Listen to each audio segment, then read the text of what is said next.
সম্মানিত উপস্থিতি সকলকে সালাম, আসসালামু আলাইকুম রহমতুল্লাহ।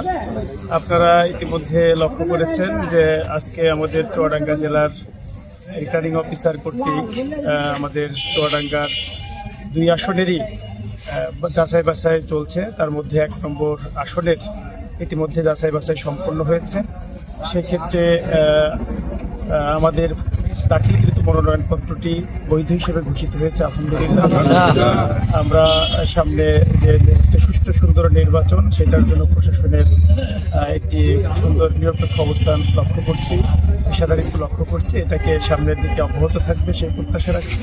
সার্বিকভাবে একটা উচ্চমুখর নির্বাচন অনুষ্ঠিত হবে, যার মধ্যে দিয়ে এই এলাকার মানুষ তাদের প্রত্যাশিত, তাদের পছন্দের প্রার্থীকে জয়ী করে নিতে পারবেন এবং 12 তারিখে একটি উৎসবমুখর পরিবেশে নির্বাচন অনুষ্ঠানের মধ্য দিয়ে সকল নাগরিক তাদের ভোটাধিকার প্রয়োগ করবেন সেই প্রত্যাশা রাখছি এবং এর মধ্য দিয়ে একটি উন্নত আধুনিক চুয়াডাঙ্গা গড়ে উঠবে সেই আশা ব্যক্ত করে সবাইকে ধন্যবাদ জানিয়ে শেষ করছি। আসসালাম।